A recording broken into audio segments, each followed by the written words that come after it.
ശ്രീ മൊയ്തീൻ കുഞ്ഞാണ് കായംകുളത്ത് നിന്ന്. ശ്രീ മൊയ്തീൻ കുഞ്ഞ്, ഈ താങ്കളുടെ പാർട്ടി കേരളം കണ്ടതിൽ തന്നെ ഏറ്റവും മികച്ച വിജയം നേടി അധികാരത്തിൽ വന്നു. വി ഡി സതീശനെ പോലെ ഒരാൾ ഒരു ജനകീയ പിന്തുണ കൊണ്ടുകൂടി മുഖ്യമന്ത്രി സ്ഥാനത്തേക്ക് എത്തപ്പെടുന്നു. പക്ഷേ അതുവരെ ജനാധിപത്യം പറഞ്ഞിരുന്നയാൾ, കൂട്ടായ നേതൃത്വം എന്ന് പറഞ്ഞിരുന്നയാൾ ഇപ്പോൾ പാർട്ടിയോട് പോലും ആലോചിക്കാതെ നയപരമായ തീരുമാനങ്ങൾ പറയുകയും പ്രഖ്യാപിക്കുകയും നടപ്പാക്കുകയും ചെയ്യുന്നു. എന്താണ് സംഭവിക്കുന്നത്? നമസ്കാരം. ഇത് എന്റെ പാർട്ടിയല്ല ഭരിക്കുന്നത്, ഇത് യൂട്ടേൺ പാർട്ടിയാണ് ഭരിക്കുന്നത്. ഇവര് കഷ്ടിച്ച് ഒരു 6 മാസം പോലും ഈ യൂട്ടേൺ സർക്കാർ ഇരിക്കത്തില്ല. കോൺഗ്രസ്സുകാരനല്ലേ? ഞാൻ കോൺഗ്രസ്സുകാരനാ. കോൺഗ്രസിന്റെ ഭരണമല്ല ഇപ്പൊ ഈ നടക്കുന്നത്. യൂട്ടേൺ സർക്കാർ എന്ന് പറയും. അതായത് സ്വന്തം തീരുമാനം എന്ത് തോന്നിയാവസവും കാണിക്കാവുന്നുള്ള പിണറായി വിജയൻ കാണിച്ച അതേ രീതിയിലാണ് ഈ യൂട്ടേൺ സർക്കാർ ചെയ്യുന്നത്. ഞാൻ തനി കോൺഗ്രസ്സുകാരനാണ്, അല്ലാതാണ്ട് മറ്റു പാർട്ടിക്കാരൊന്നുമല്ല. കഷ്ടിച്ച് 6 മാസം തികക്കത്തില്ല ഈ ഭരണം. ഈ രീതി ഇങ്ങനെ യൂട്ടേൺ അടിച്ച് മുന്നോട്ട് പോയാല കോൺഗ്രസ്സുകാരെ കംപ്ലീറ്റ് വെറുക്കും ഈ സർക്കാരിനെ. ആ അവസ്ഥയിൽ കൊണ്ടുവന്ന് എത്തിക്കുകയാണ്. ശരി, ഒരു കോൺഗ്രസ് പ്രവർത്തകന്റെ കൂടി വിമർശനമാണ് ഇത്. ദീർഘകാലം നമ്മുടെ പൊതുവേദിയിൽ വിളിക്കുകയും കോൺഗ്രസിന് വേണ്ടി വീറോടെ വാദിക്കുകയും ഒക്കെ ചെയ്തിരുന്ന ഒരാളാണ് മൊയ്തീൻ കുഞ്ഞ് കായംകുളത്തു നിന്നും. അദ്ദേഹം കോൺഗ്രസ് പ്രവർത്തകനാണ്. അദ്ദേഹം തന്നെയാണ് ഇപ്പോൾ തിരിച്ച് പറയുന്നത്. ശ്രീ മഹിയാണ് കിള്ളിപ്പാലത്ത് നിന്നും. ശ്രീ മഹി, താങ്കൾക്ക് എന്താണ് പറയുന്നത്? ഈ പിണറായിയുടെ അതേ വഴിയിൽ തന്നെയാണോ ഇപ്പോൾ വി ഡി സതീശനും പോകുന്നത്? സാറേ, ഇത് കട്ടുകളല്ലോ. ഒന്ന് രണ്ട് കാര്യം പറഞ്ഞു. പിണറായി പിന്നെ ഇയാൾ വിജയന്റെ അടുത്ത് വരില്ല വി ഡി സതീശ്. അത് വേറെ രണ്ടു രാത്രിയും പകലും പോലെ. പിന്നെ 40 ദിവസമുള്ള നാറി നമ്മൾ തിരുവനന്തപുരം ഭാഷ പോയി കാപ്പറക്കി വരണം. ഇത്രയും നാശം പിടിച്ചു പാരണം. 40 ദിവസമായുള്ളൂ. ഇവര് 3000 രൂപ കൊടുക്കാമെങ്കിൽ 2000 രൂപ കൊടുത്തിരിക്കുക. 3000 രൂപ കൊടുക്കട്ടെ. അതവിടെ നിൽക്കട്ടെ. 3000 കൊടുക്കുന്നത് നിങ്ങൾ 2500 കൊടുക്കുന്നു പറഞ്ഞിട്ട് എപ്പോഴാണ് കൊടുത്തത്? തെരഞ്ഞെടുപ്പ് വന്നതിന്റെ തലേന്നല്ലേ കൊടുത്തത്? അപ്പൊ അതൊക്കെ അവിടെ നിൽക്കട്ടെ. അതൊക്കെ 5-ാം കൊല്ലം കൊടുത്ത ആളുകൾ ഈ കയറി 1 മാസം 2 മാസത്തിനുള്ളിൽ കൊടുക്കണമെന്നൊക്കെ പറഞ്ഞ് വിമർശനം ഉന്നയിച്ചാൽ നാട്ടുകാർ ചിരിക്കും. അവർ നാട്ടുകാർ ചിരിക്കും ശ്രീ മഹി അങ്ങനെയൊക്കെ പറഞ്ഞാൽ. വേറെ എത്ര വിമർശനങ്ങൾ പറയാനുണ്ട്? താങ്കൾ എപ്പോഴും ഇങ്ങനെയാണ്.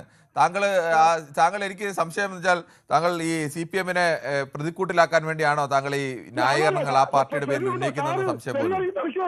അത്തരത്തിലുള്ള സംശയങ്ങളാണ്. അല്ലെങ്കിൽ താങ്കളെ പോലുള്ള ആളുകളുടെ ഇത്തരം ന്യായീകരണങ്ങൾ കൊണ്ടാണ് സാധാരണക്കാരായ മനുഷ്യരൊക്കെ ആ പാർട്ടിയെ എതിരായ നിലപാട് സ്വീകരിക്കുന്നതെന്ന് തോന്നുന്നു.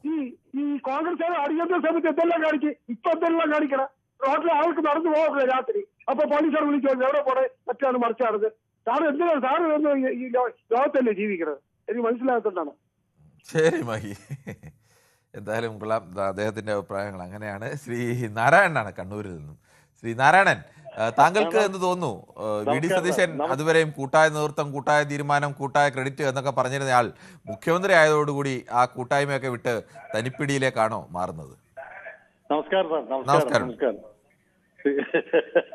എനിക്ക് ചിരിവരിയാണ് സാർ.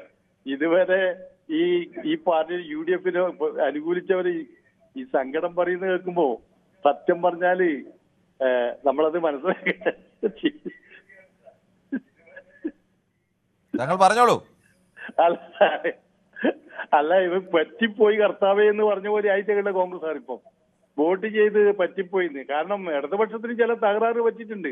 നേരത്തെ പറഞ്ഞ പോലെ പിണറായി വിജയന് എന്തൊരു ഏകാധിപത്യത്തിന്റെ ഒരു പ്രശ്നം വന്നിട്ടുണ്ടാവും. അത് പോട്ടെ, അത് അവരെ ചിട്ടക്കൂടങ്ങനെ.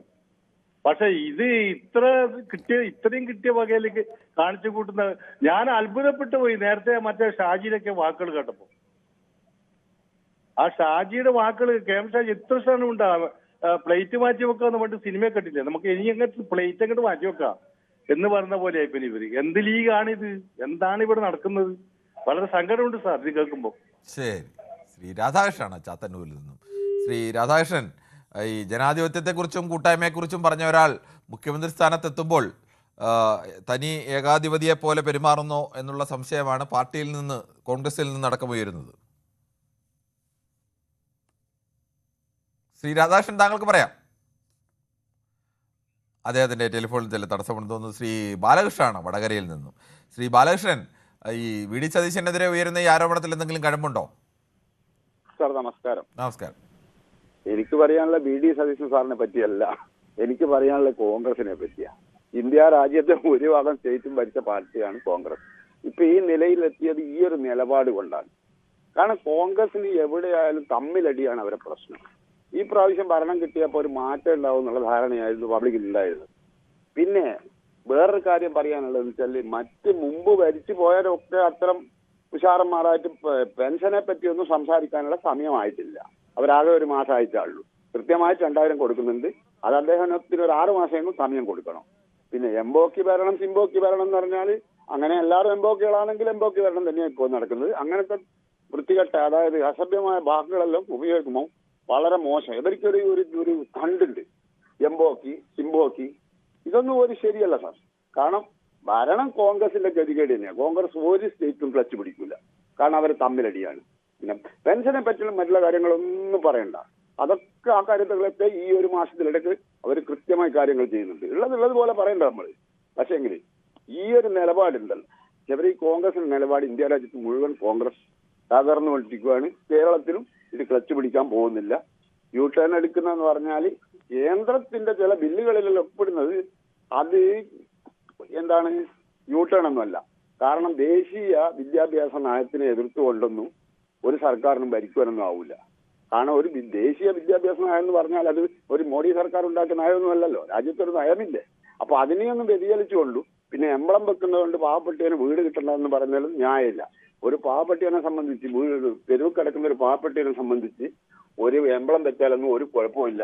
അദ്ദേഹത്തിന്റെ കുട്ടികളെ ഒരു സുരക്ഷിതമായ വീട്ടിലാക്കുക എന്നുള്ള അഭിമാനം ഉണ്ടാവും. എന്റെ രാജ്യം എനിക്കൊരു വീടില്ലാത്തതുകൊണ്ട് വീട് തന്നു അഭിമാനിക്കുവാനുള്ളൂ. ഇതൊക്കെ ഇവർ കോമാളിത്തരം കാണിക്കുന്നതാണ്. അത്രേ എനിക്ക് പറയാനുള്ളൂ. ശരി, പക്ഷേ ഒരു പാവപ്പെട്ടവൻ്റെ വീട് കൊടുത്താൽ, ഇപ്പോൾ ഞാൻ ഒരാൾക്ക് ഒരു സഹായം കൊടുത്താൽ എൻ്റെ പേരതിൽ വലുതായിട്ട് എഴുതി വെച്ചാൽ പിന്നെ അയാളുടെ ഒരു ആത്മാഭിമാനമില്ലേ? അത് പേരെവിടെയാണ് സാർ പറഞ്ഞിരിക്കുന്നത്? അത് പദ്ധതി പ്രകാരം വീടാണ് എന്ന് പറഞ്ഞു. ഇപ്പം ഞാനൊരു വീട് വെക്കുന്നു, ആ വീട് വെക്കുമ്പോൾ എൻ്റെ വീടിൻ്റെ ഉമ്മറത്ത് തന്നെ വന്ന് ഇത് PMI പദ്ധതി ഒന്നും പടവും ഒന്നും വേണ്ട, ആ PMI പദ്ധതി പ്രകാരം കിട്ടിയ വീട് എന്ന് എഴുതി വെച്ചാൽ ഈ വരുന്നവനും പോകുന്നവരും എല്ലാം കാണുന്നത് സ്വന്തമായി വീട് ഉണ്ടാക്കാൻ ഗതിയില്ലാത്തത് കൊണ്ട് എന്നേക്ക് സർക്കാർ സഹായം തന്ന് എൻ്റെ ഒരു ആത്മാഭിമാനമില്ലേ? അത് ഒരു ശരിയായ രീതിയല്ലേ? ഇപ്പോൾ കിറ്റ് കൊടുത്തിട്ട് കിറ്റിന്റെ പുറത്ത് സ്വന്തം പടം, മുഖ്യമന്ത്രിയുടെ പടമോ അല്ലെങ്കിൽ സർക്കാരിന്റെ എംബ്ലമോ ഒക്കെ അടിച്ചു കൊടുത്തു കഴിഞ്ഞാൽ അതുപോലെ തന്നെയാണ്. കിറ്റാണെങ്കിൽ വേണമെങ്കിൽ കവർ മാറ്റി വെക്കാം, പക്ഷേ വീടിന്റെ മുന്നിൽ അടിച്ചു വെക്കുന്നത് മാറ്റി വെക്കാൻ കഴിയില്ല. അത് പാവങ്ങളെ അവഹേളിക്കൽ തന്നെയാണ്. അതിന് യാതൊരു സംശയവും ഒരിക്കലുമല്ല. ഏത് പദ്ധതി ആയാലും അതിന്റെ എംബ്ലം വെച്ചിരിക്കും. കാര്യം പറയട്ടെ, ഒരാള് സർക്കാരിൽ നിന്ന് വീട് വാങ്ങിക്കുക അല്ലെങ്കിൽ വീട് വെക്കുക, അത് സ്വീകരിക്കുക എന്ന് പറയുന്നത് എല്ലാവരും വളരെ സന്തോഷത്തെ സ്വീകരിക്കുന്ന ഒന്നല്ല. എനിക്ക് അതിന് ശേഷിയില്ലാത്തത് കൊണ്ട്, എനിക്ക് സ്വന്തം നിലയിൽ അതിന് വരുമാനമില്ലാത്തത് കൊണ്ട് സർക്കാർ നൽകുന്ന ഒരു സഹായം അവർ സ്വീകരിക്കേണ്ടി വരികയാണ്. അപ്പോൾ അവരുടെ നെഞ്ചത്ത് തന്നെ കൊണ്ടുവന്ന് ഇത് സർക്കാർ തന്നതാണ് എന്ന് പറഞ്ഞ് അവിടെ എഴുതി വെക്കാൻ അത് അവരെ അപമാനിക്കലാണ് എന്നുള്ളത്